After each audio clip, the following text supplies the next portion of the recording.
My sister told everyone I was jealous until her own daughter exposed her secrets online. I was at the supermarket when my phone blew up with notifications, texts, missed calls, emails, all at once. My first reaction was panic. Had someone died? Was there an accident? Then I saw the text from my mom. "Did you see what Madison posted? Call me now." Madison, my 17-year-old niece, the perfect daughter of my perfect sister. I opened Instagram with trembling hands. The post was there, at the top of my feed. It wasn't a typical teenage photo. It was a thread, one of those long sequences people make when they need to tell something important. The title made me swallow hard. The truth about my mother that no one wants to hear.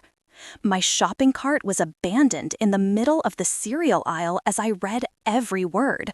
Every sentence was a bomb. Every paragraph dismantled 28 years of carefully constructed lies. 28 years. That's how long my sister Claire has spent painting me as the jealous one in the family.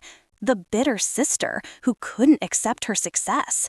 The problematic aunt who always caused drama at family gatherings. "My Aunt Rebecca isn't crazy," Madison had written.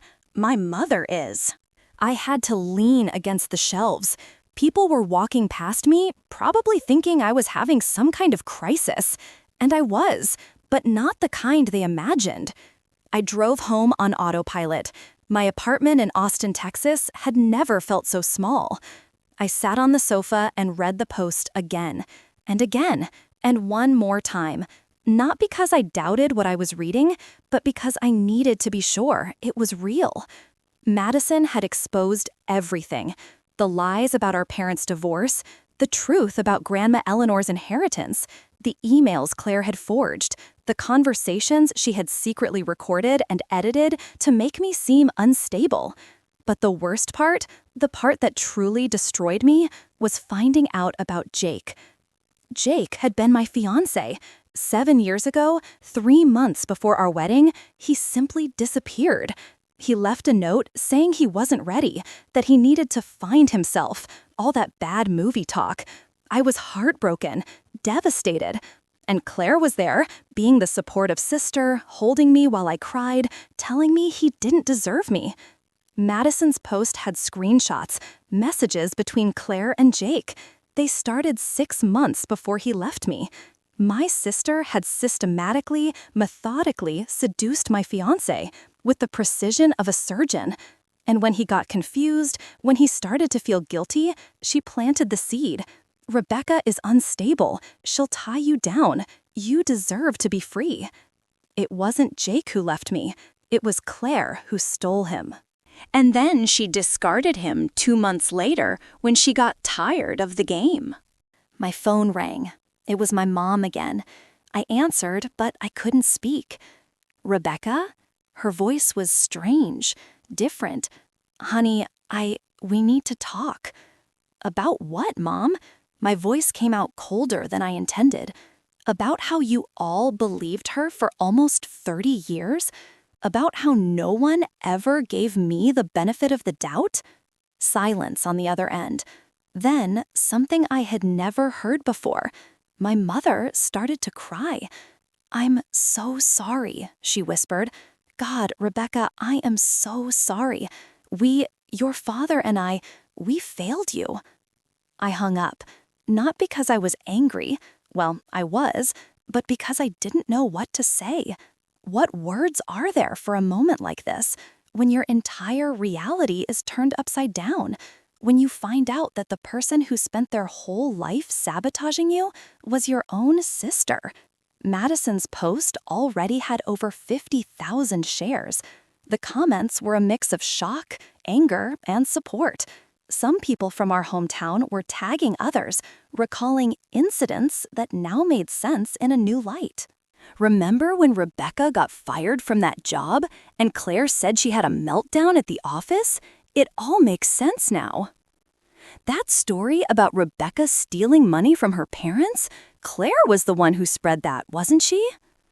Rebecca always seemed so quiet and sad. Now I understand why. I was being publicly vindicated, and all I felt was emptiness, exhaustion, like I had run a marathon that lasted for decades and finally crossed the finish line, only to find no one waiting on the other side. Then my phone rang again, unknown number. Normally I'd ignore it, but something made me answer. Aunt Becca? Madison. Her voice was shaky, scared. I had to do it, she said quickly. I know you probably hate me now, and my mom is going to kill me, but I couldn't take it anymore. All those things she said about you. I found out the truth, Aunt Becca. I found her files, the emails, everything. Madison, I started, but she cut me off. She's coming here. My mom. She saw the post. She's furious. I needed to warn you. She's going to try to make you look crazy again. She'll say I'm lying, that I'm a rebellious teenager making up stories. But I have proof, Aunt Becca. I have everything. Where are you now? At home, but not for long. I've already packed my bag. And it was in that moment that everything changed. It wasn't about me anymore. It was about a 17-year-old girl who was brave enough to expose her own mother, knowing the consequences she would face. Come to my place, I said, now. Don't wait for her to get there.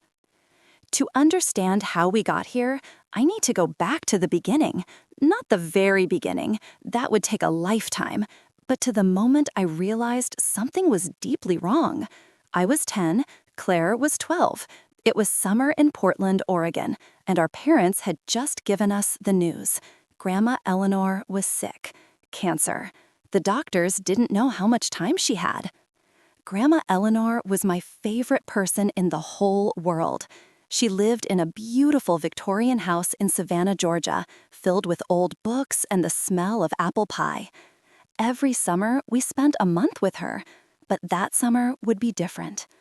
Girls, Mom said, holding our hands, Grandma wants to spend some special time with each of you, separately. Claire went first, 2 weeks in Savannah, just her and Grandma. When she came back, she was different, quieter, more calculating. I remember asking what had happened. Nothing you need to know about, she replied, with that smile I hadn't yet learned to fear. My turn came in August. Grandma was thinner, more frail, but her eyes still sparkled when she saw me. Rebecca, my dear, she said, hugging me, we need to talk about important things. During those 2 weeks, Grandma told me about the family, about money, about her will. She had a considerable fortune, investments my grandfather had made before he died, properties, stocks, and she wanted to divide everything equally between Claire and me. But I want you to know something, she said, holding my hand. Your sister, she asked me for something during her visit, something that worried me. What? She asked if I could leave everything to her. She said you wouldn't know how to manage money, that you were too young, too much of a dreamer. She said she would take care of you, that she would be your financial guardian. Even at 10, that seemed strange to me, wrong. I said no, of course, Grandma continued, but it got me thinking, why would a 12-year-old girl think like that? Where does that ambition come from? I had no answer. I still don't. Grandma Eleanor died 6 months later. It was quick at the end. 1 week she was fine, the next she was gone. The will was read a month after the funeral. I remember sitting in the lawyer's office in Savannah, my parents on either side of me. Claire was at the other end of the table, wearing that expression I was beginning to recognize, the one that said she knew something we didn't. Eleanor Hartford leaves her property in Savannah to her 2 granddaughters, Rebecca and Claire Hartford, in equal shares, the lawyer read. The investments and stocks will be held in trust until they both turn 25. Claire said nothing, but I saw it, the flash of anger in her eyes, quick as lightning, but it was there. Things changed after that. Subtly at first. Claire started forgetting to include me in things. Birthday parties for her friends who used to invite me too. Trips to the mall. Conversations at the dinner table that would stop when I walked into the room. "Rebecca is being dramatic again," she'd say when I complained. "She always wants attention." And our parents believed her, because Claire was the perfect daughter. Excellent grades, captain of the volleyball team, a volunteer at church. I was the dreamer, the one who read books instead of socializing, the weird one. The first real incident happened when I was 15. I had been saving for months to buy a camera. I wanted to be a photographer. $300 from my babysitting money kept in a shoebox in my closet. The money disappeared. "Rebecca, are you sure you didn't spend it?" my mother asked, in that tone of someone who has already decided you're lying. "Mom, I counted the money yesterday. $300. It was all there." Claire was leaning against my bedroom door. "Maybe you forgot where you put it. You've been so distracted lately." I never found the money. 2 weeks later, Claire showed up with a new dress for the school dance. $300. When I asked where she got the money, she smiled. "I saved up. Unlike some people, I know how to manage my money." Our parents laughed. I stayed silent. And that's how it started. Little things. Money disappearing, my things showing up in her room. Friends who would suddenly stop talking to me after they'd spoken with Claire. Teachers who would look at me with pity after she confided her concerns about my mental health. When I went off to college in Seattle, I thought I would finally be free. Distance, space, a life of my own. But Claire transferred to the same university during my sophomore year. "Are you saying you're not happy your sister is here?"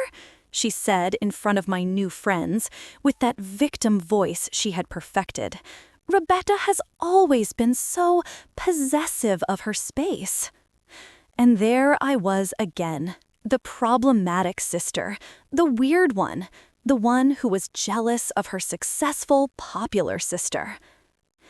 It was in college that I met Jake Morrison, an engineering student, easy smile, kind eyes. He was different. He didn't believe the rumors. He didn't care what Claire said. "Your sister is intense," he said once, after a particularly tense dinner. "But you don't have to prove anything to her, or to anyone." We fell in love. It was slow, natural, real. After graduation, he proposed to me on a beach in Oregon at sunset with a simple ring he had saved for months to buy. I said yes without hesitation.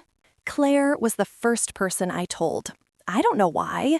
Maybe a part of me still hoped she could be happy for me, that the version of her that existed before Grandma Eleanor died was still in there, somewhere.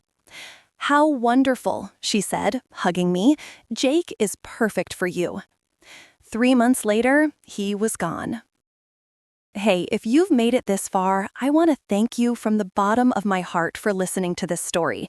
I know it's heavy, I know it touches on difficult emotions, but these stories need to be told, because somewhere, someone is going through something similar and feeling completely alone.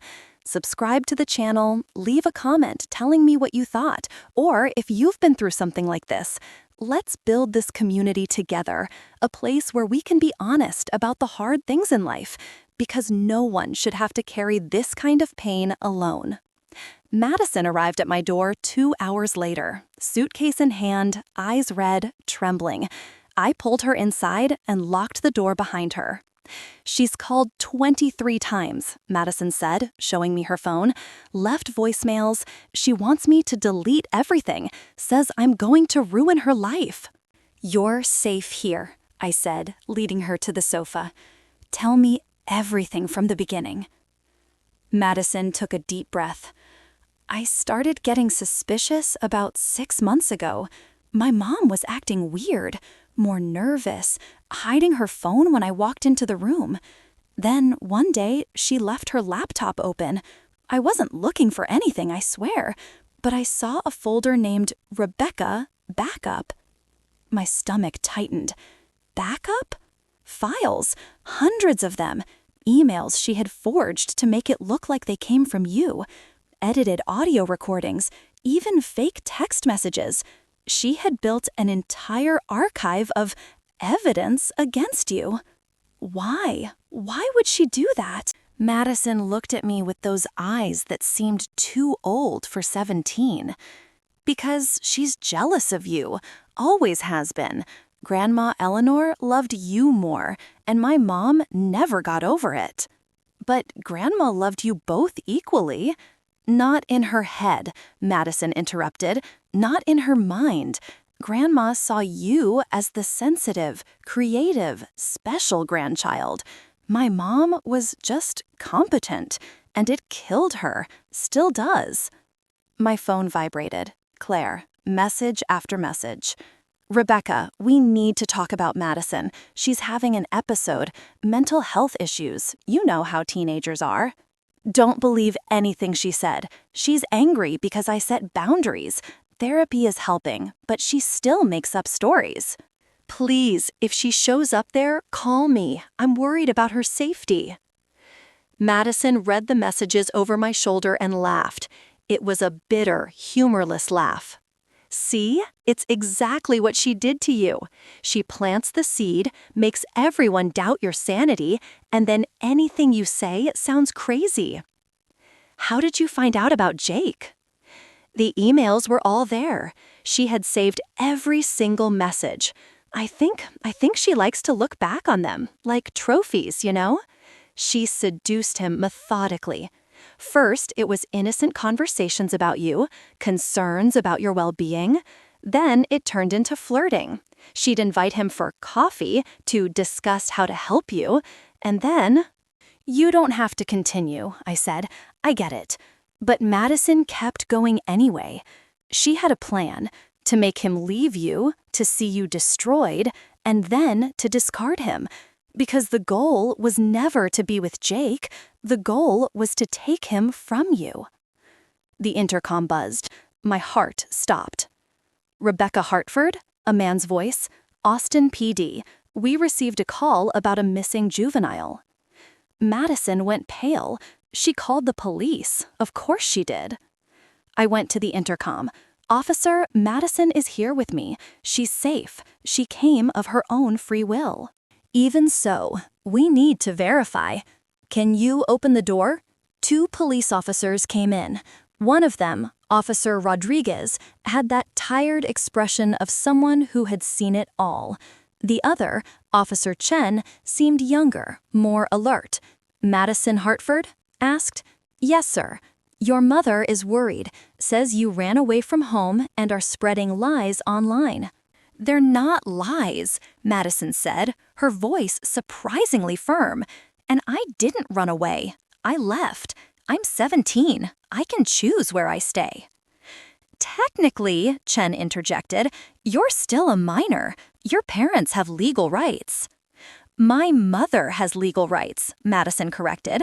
"My father hasn't been in the picture for years. And as for my mother, did you see the post?" Rodriguez exchanged a look with Chen. "We saw it. Half the city saw it. But online posts aren't legal evidence, kid." "What if I have the real evidence?" Madison pulled a flash drive from her pocket.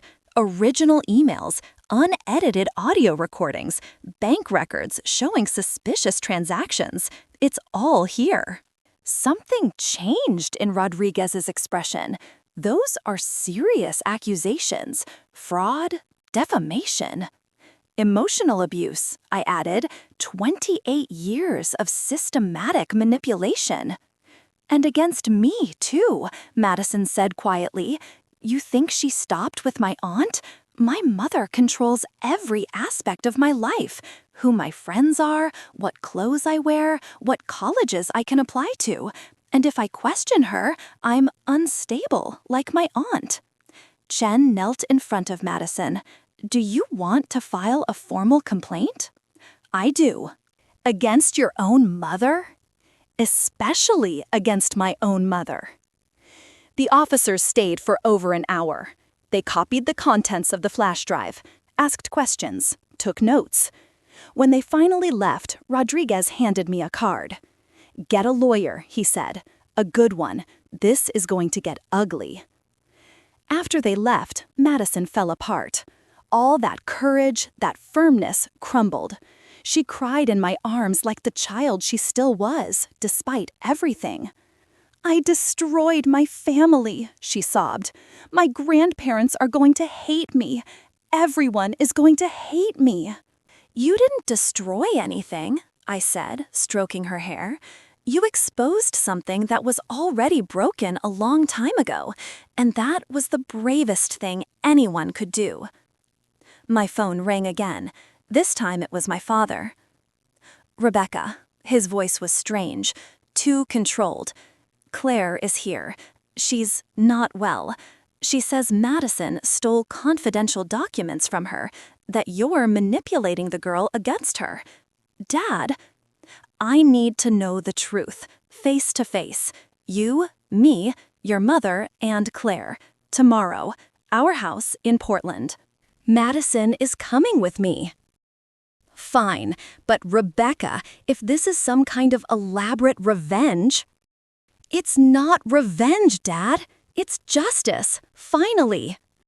I hung up before he could reply.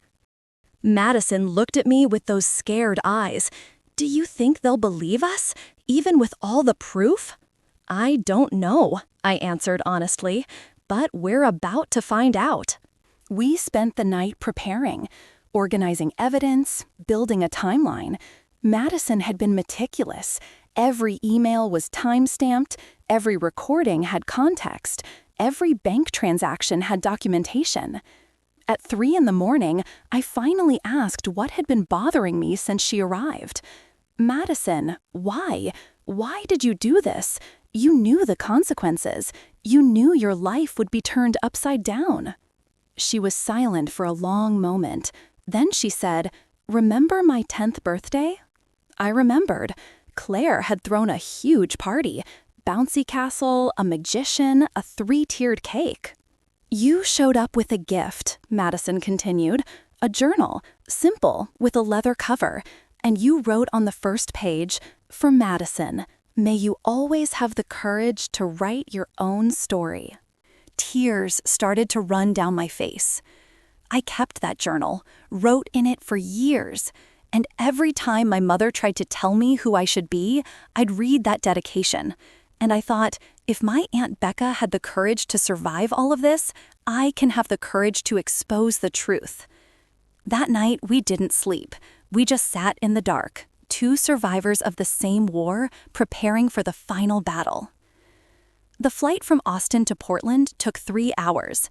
Madison was silent for most of the trip, staring out the window, her headphones blocking out the world. I tried to read, tried to work on my laptop, but the words just blurred on the screen. My phone wouldn't stop. Texts from unknown numbers, old friends, acquaintances, even people I barely remembered from school.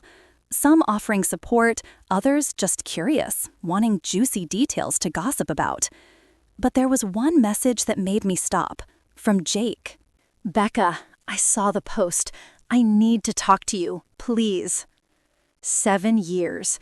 7 years since he had disappeared from my life.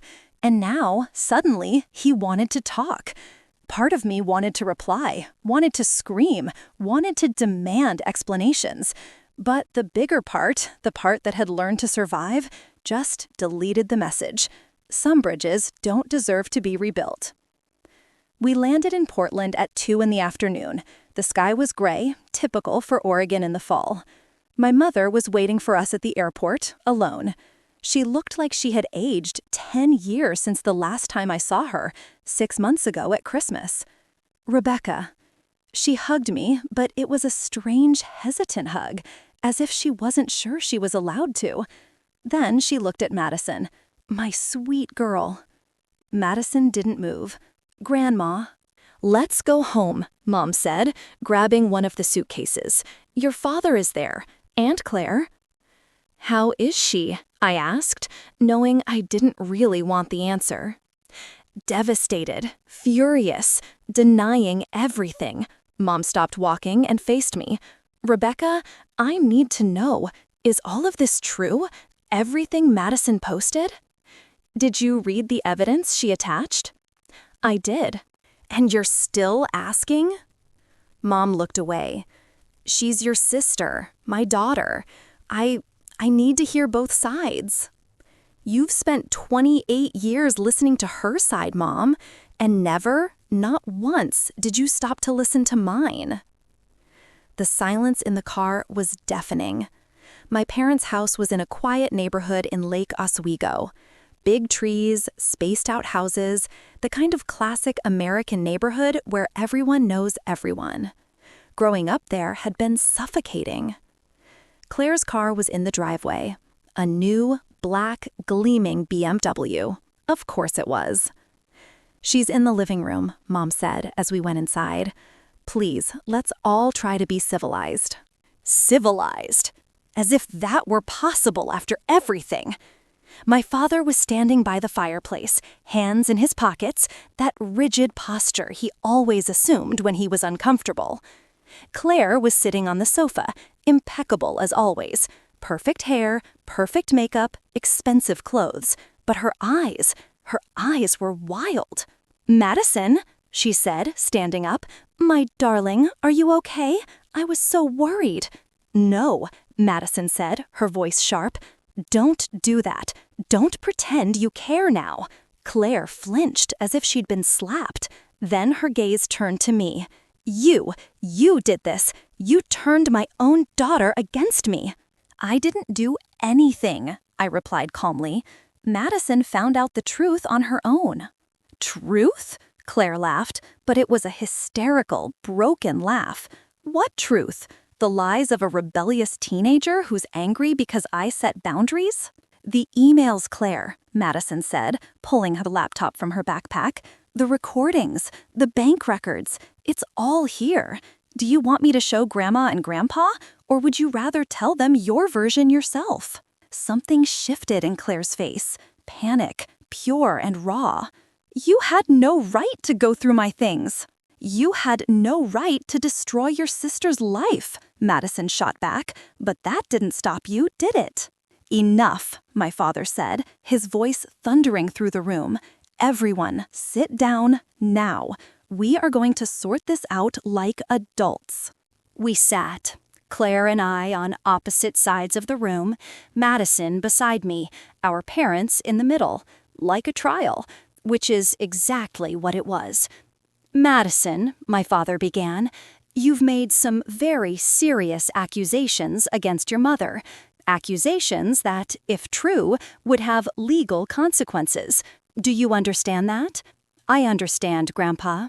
And are you prepared to prove every single one of these accusations? I am. Madison opened the laptop. Let's start with Jake Morrison. Claire went rigid. Jake was Aunt Rebecca's fiancé 7 years ago. 3 months before the wedding, he ended the relationship abruptly. Everyone thought he got cold feet, but that's not what happened. Madison clicked on a folder. These are emails between my mother and Jake starting 6 months before the breakup. She started to read. Each email was worse than the last. Claire being sympathetic at first, then flirty, then planting doubts about me. Rebecca has always been unstable, Jake. I worry about her. And I worry about you, being trapped in a relationship with someone so fragile. She'll tie you down, Jake. Kids, a mortgage, a life you didn't choose. You deserve to be free. Meet me tomorrow, just the two of us. We need to talk about this in person. My mother was crying. My father had gone white. Claire was motionless, like a statue. This doesn't prove anything, she finally said. They were just conversations. I was trying to help. Help? My voice came out louder than I intended. You seduced my fiancé. You destroyed my relationship. He left you because he wanted to. I didn't force him to do anything. You manipulated him. You lied. You... Stop, my father yelled, Both of you, stop it now. Silence. Heavy. Suffocating. There's more, Madison said quietly. A lot more. The money that disappeared from Aunt Rebecca's room when she was 15. The forged emails that got her fired from her job in Seattle. The fake text messages she sent to Aunt Rebecca's friends, pretending to be her. The edited recording she used to convince Grandma and Grandpa that Aunt Rebecca was having a nervous breakdown. Stop, Claire whispered. Please stop. Why? I asked. Why did you do all of this? What did I ever do to deserve so much hate? Claire looked at me, and for the first time, I saw something broken in her. Something human. You didn't do anything, she said. That's the problem. You never did anything. You just existed, and everyone loved you for it. Grandma Eleanor, the teachers, our friends. They loved you without you even trying. While I had to be perfect. I had to work for every scrap of approval, and still, it wasn't enough. It was never enough. So you decided to destroy me? I decided to make you feel what I felt. Invisible, unloved, questioned. I wanted you to know what it was like to be the second choice. My mother sobbed. Claire, honey, we always loved you. Not like you loved her, Claire exploded. You looked at Rebecca and saw potential, talent, sensitivity. You looked at me and saw competence, reliability. Nothing special, just adequate. And in that moment, I understood. I didn't forgive. I could never forgive. But I understood. Claire had spent her entire life competing with a version of me that existed only in her head. And she had lost that imaginary competition so many times that it had turned to poison. That doesn't justify any of it, I said. You destroyed my life, repeatedly, systematically, for decades. I know. Claire was crying now, tears streaming down her perfectly made-up face. I know, and I can't take it back.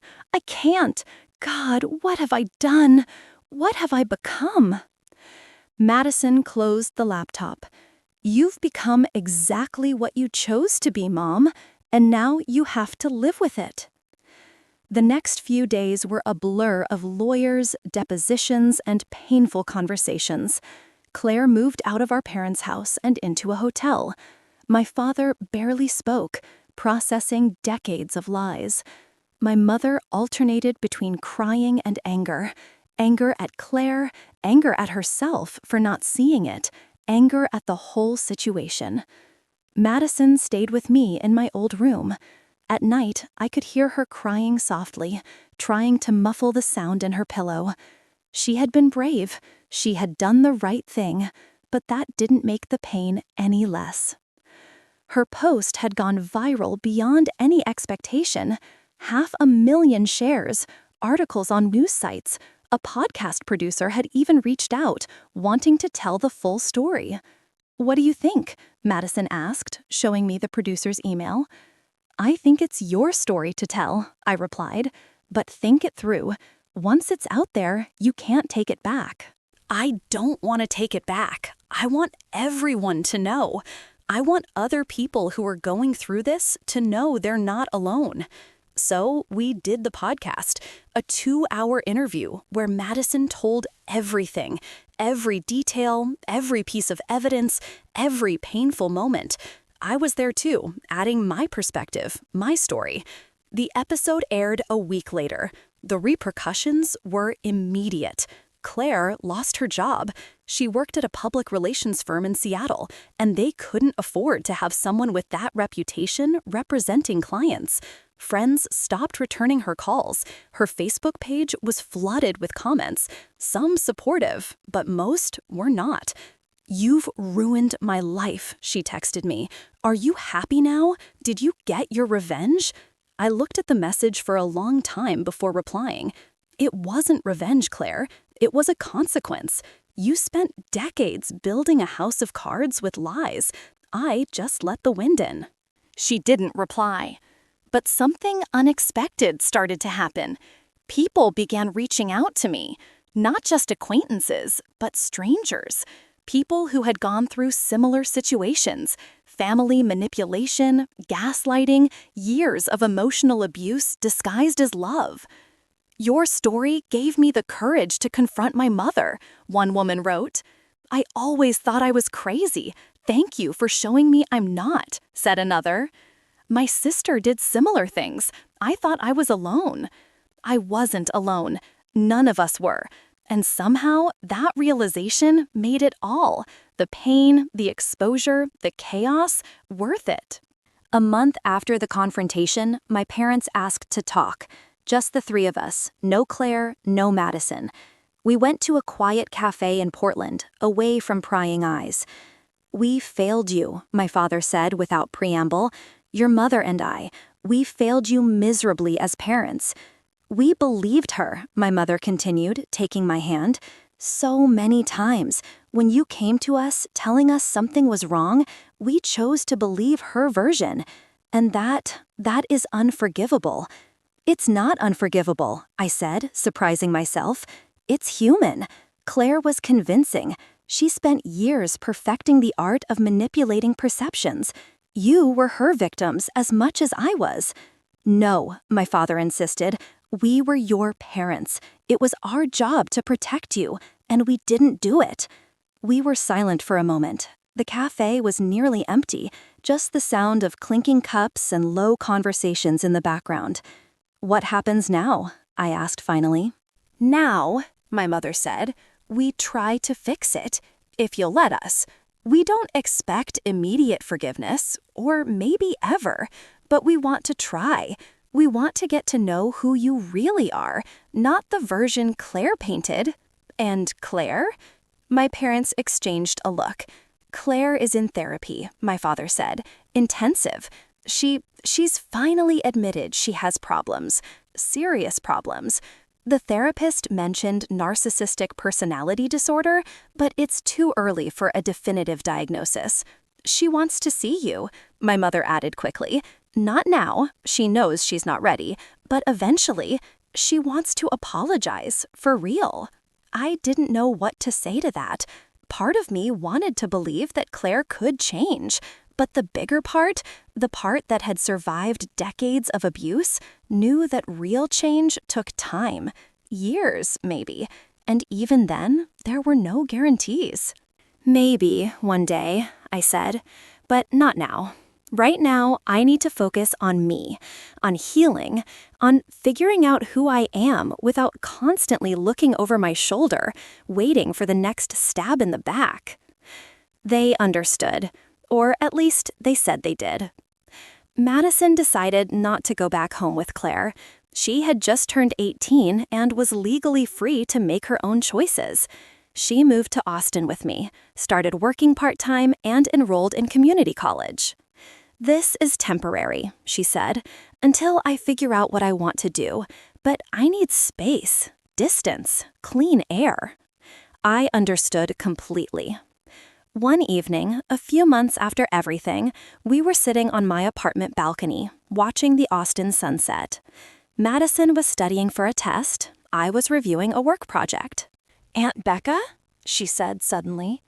"Yeah?" "Do you regret it, that all of this came out? Your life would be easier if I had just stayed quiet." I thought carefully before answering. Easier? Maybe, but not better. I spent 28 years living a lie, Madison, letting Claire's narrative define who I was. And it was killing me. Slowly, but it was. You gave me my life back. You gave me the truth. And the truth, no matter how painful, is always better than a lie. Even when the truth hurts? Especially when the truth hurts, because the pain of the truth heals. The pain of a lie just festers. Madison went back to her books, but I saw the small smile at the corner of her mouth. She had done the right thing, and she knew it. Her post was still online, with millions of views now. The comments kept pouring in, stories from other people, words of support, even a few critiques from those who thought family matters should stay in the family. But most people understood.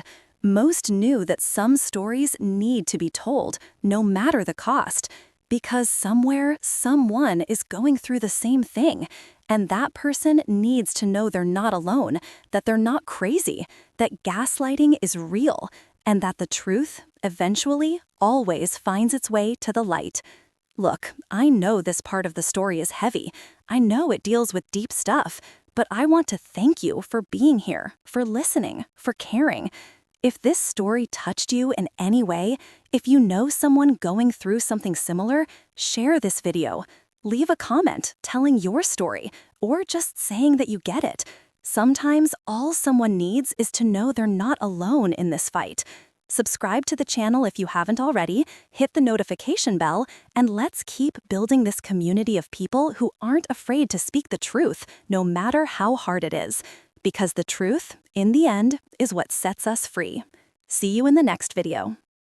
6 months later, I was at a coffee shop in Austin when Jake showed up. Just appeared, as if 7 years hadn't passed, as if he had every right to be there. "Becca," he said, stopping in front of my table. "I know, I have no right to be here, but please, just give me 5 minutes." I should have said no. I should have told him to leave. But there was something in his expression, something broken, regretful, that made me nod toward the empty chair. "5 minutes," I said, "then you leave and never come back." He sat down, his hands trembling as he fiddled with the coffee cup he'd bought. I saw everything. Madison's post, the podcast, the news, and God, Becca, I didn't know. I swear I didn't know. Didn't know what? That you were being manipulated? That Claire was using you to destroy me? "I thought I was making the right choice," he said, his voice breaking. "Claire made it seem like I was saving you, that staying with me would trap you in a life you didn't want. She said you had told her things, doubts about the wedding, and I believed her, because she was your sister. Why would she lie?" "Because that's what she does," I replied, emotionless. "It's who she is, or was. I don't know anymore." Jake ran a hand through his hair, a gesture I recognized from years ago. "After I broke up with you, Claire and we were together for a few weeks, but then she just disappeared, stopped answering texts, changed her number. And I was left there, realizing I had thrown away the best thing that ever happened to me for nothing, for an illusion." "And you want what? Forgiveness? Absolution?" "I want you to know that I'm sorry, deeply, devastatingly sorry. And I want you to know that I paid for it. Every relationship after you was a shadow, because I always knew that I had let the right one go." Part of me wanted to feel satisfaction from that, wanted to savor the revenge, but all I felt was tired. Tired of carrying anger, of reliving the past, of letting the actions of Claire and Jake define my life. "Jake," I said calmly, "I forgive you, not because you deserve it, but because I deserve peace. I deserve to move on without carrying this weight. But forgiving doesn't mean forgetting, and it definitely doesn't mean there's a place for you in my life. You made your choice 7 years ago. Now live with it." He nodded, tears in his eyes. "Thank you for hearing me out, for being a better person than I ever was." After he left, I sat for a long time, staring out the coffee shop window, and I realized something. I had turned the page, finally. Jake no longer had power over me. Claire no longer had power over me. I was free. Madison was thriving. She had found a group of friends at college, was getting excellent grades, and had even started her own YouTube channel talking about family emotional abuse and recovery. She had tens of thousands of followers, people who related to her story, who found strength in her courage. Look at this, she showed me one day, pointing to the comments on her latest video. This girl says I saved her life, that she was thinking about suicide because she thought she was crazy, and my story showed her she wasn't. You're making a difference, I said, a real one. We're making a difference, she corrected. You, me, everyone who has the courage to speak the truth. Claire had moved to Portland, Oregon, away from Seattle and the memories. She was working a simple job, a receptionist at a vet clinic, and continued with therapy 3 times a week. My mother kept me updated, even when I didn't ask. She's different, Mom said on one of our weekly calls. Quieter, more humble, I guess. The therapist says she's finally confronting decades of destructive behavior. It's not easy for her. It shouldn't be easy, I replied, but without the bitterness that would have been there months ago. She asks about you, about Madison. She doesn't ask to talk, just asks if you're okay. And what do you say? I tell her the truth, that you're rebuilding, that you're healing, and that maybe one day, when everyone is ready, you can have a conversation, but not now. Not now, I agreed. But something had changed in me. The anger I had carried for so long was morphing into something different. Not forgiveness, not yet, but understanding, perhaps. Understanding that Claire was as much a victim of her own demons as I had been a victim of her actions. It didn't justify anything, but it made it all a little more human. My relationship with my parents was slowly rebuilding. Monthly dinners when I visited Portland, weekly calls, real, honest conversations where they actually listened to me for the first time in decades. Tell me about your work, my father said on one of those calls. For real, not just the basic facts. Tell me what you love about it, what challenges you, what makes you excited to wake up in the morning. And I told him, and he listened, really listened.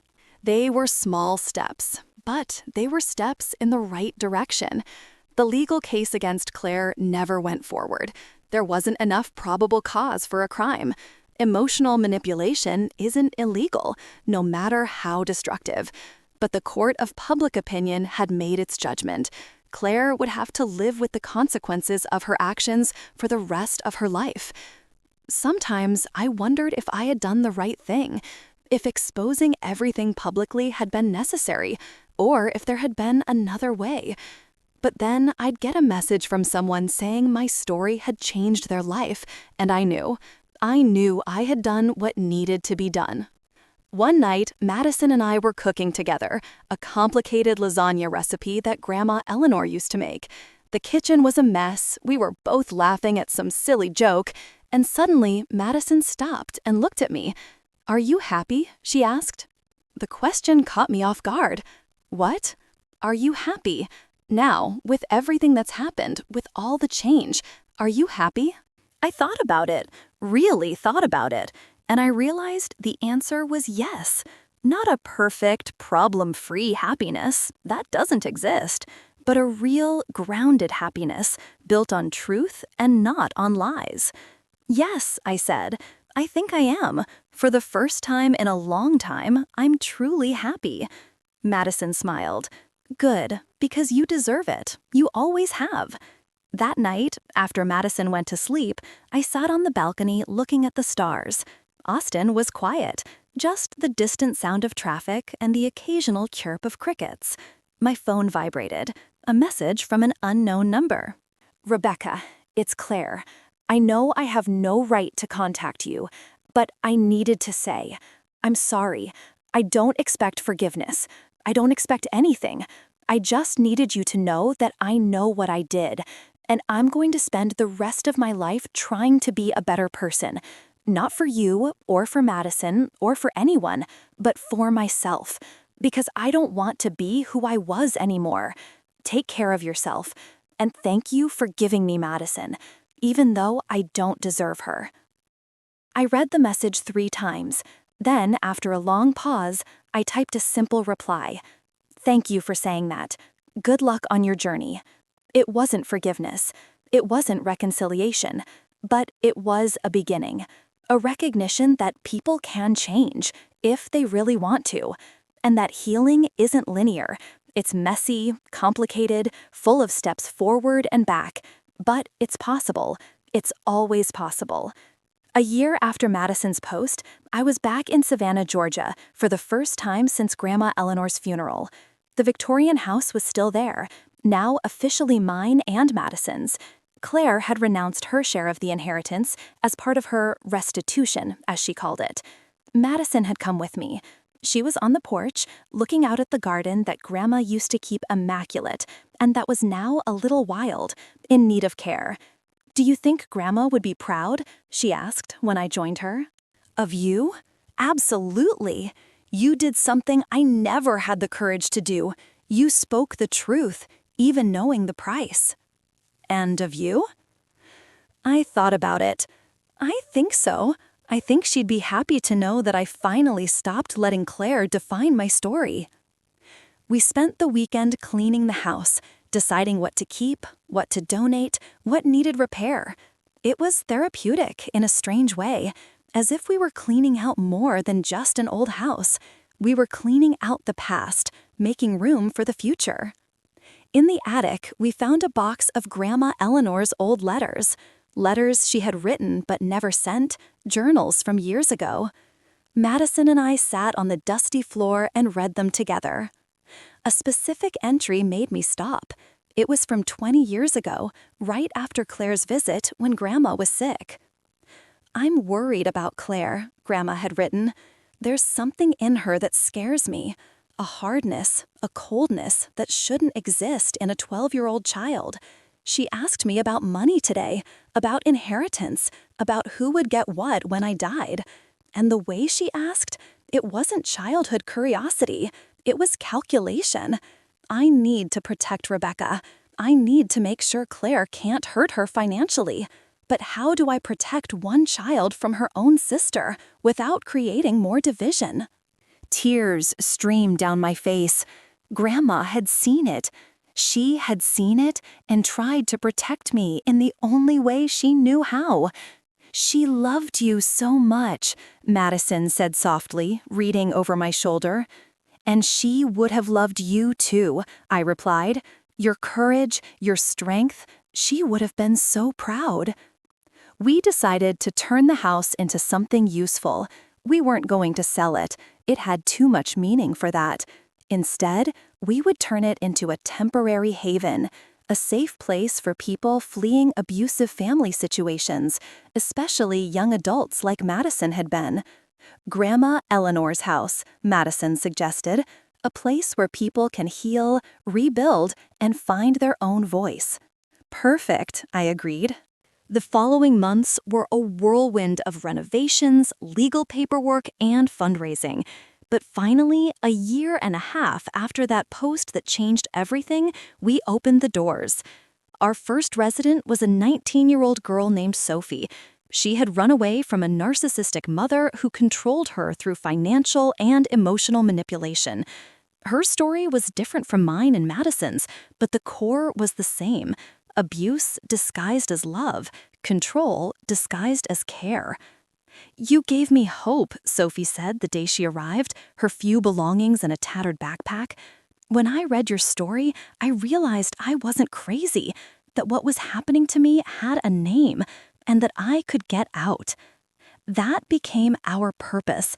Madison and I, along with a small team of therapists and volunteers, created a space where people could heal, where they could learn they weren't responsible for the abuse they suffered, where they could rebuild their lives on foundations of truth, not lies. Claire never visited the house, but she sent monthly contributions, part of her small salary, to the program. "It's the least I can do," she wrote in a letter. "I can't undo the past, but I can try to help other people have the future I almost took from you." My parents became regular volunteers. My father helped with maintenance and repairs. My mother cooked homemade meals for the residents, offering the kind of maternal care that many of them had never received. "It's our way of making amends," my mother told me one day as we prepared dinner together. "We can't change how we failed you, but we can try to do better for other people." Jake showed up once, wanting to make a donation. I accepted the check, but made it clear that our interaction ended there.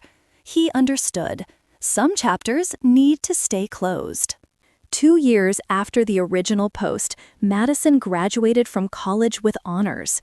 She had been accepted into several universities to pursue a master's in psychology, specializing in family trauma. She wanted to become a therapist to help other people navigate the kind of situation she had lived through. "Are you sure?" I asked when she told me. "It won't be easy, reliving that trauma constantly through your patients." "I know," she said, "but that's exactly why I have to do it, because I get it, I've lived it, and I can use that experience to help others survive too."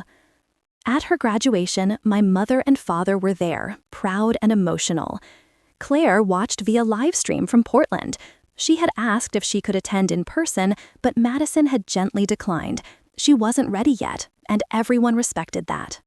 After the ceremony, Madison and I went to our favorite spot in Austin, a small park by the river where we used to go when she needed to think. "Do you regret it?" she asked, not for the first time. "Everything that happened, how it happened?" And for the first time, my answer was different. "No," I said. "I don't regret it. It was painful, it was public, it was devastating in many ways, but it freed me, it freed us, and now we're using that freedom to help others. So no, I don't regret it." Madison smiled. "Good, because I don't either." That night, alone in my apartment, I reread Madison's original post. The comments now numbered over 1 million. Stories from people who had found the courage to leave abusive situations, families that had started difficult but necessary conversations, therapists who used our story as an example of how family abuse can be subtle but devastating. A lifetime of pain had been transformed into something useful, something that mattered. My phone rang. It was an unknown number, but this time I answered. "Rebecca Hartford?" A young, scared female voice. "Yes?" "My name is Emma. I read your story, and Madison's, and I need help. My sister, she's doing exactly what yours did, and I don't know what to do." I took a deep breath. "Tell me, Emma. Tell me everything. You're not alone." And as she spoke, as I listened to her so painfully familiar story, I realized this was the purpose. Not the revenge, not the exposure, not the public justice, but this moment of connection, of understanding, of one person saying to another, "I believe you, I see you, you're not crazy." The journey had been long, it had been painful, but it had been worth it. Because in the end, the truth is always worth it. And healing, no matter how slow, is always possible. If you've made it this far, thank you. From the bottom of my heart. This story wasn't easy to tell, and I know it wasn't easy to hear. But stories like this need to be told. Because somewhere, right now, someone is going through something similar. Someone is wondering if they're crazy, if they're overreacting, if they deserve the treatment they're receiving. And the answer is no. You are not crazy. You are not overreacting. And you definitely do not deserve abuse, no matter how it's disguised. If this story touched you, if you saw yourself in it in any way, know that there is help available. There are people who understand. There are ways out. And if you know someone going through this, be the person who believes them. Be the person who listens without judgment. Because sometimes all someone needs is one person to say, "I believe you." Thank you for being part of this community. Thank you for listening. Thank you for caring. Until the next story.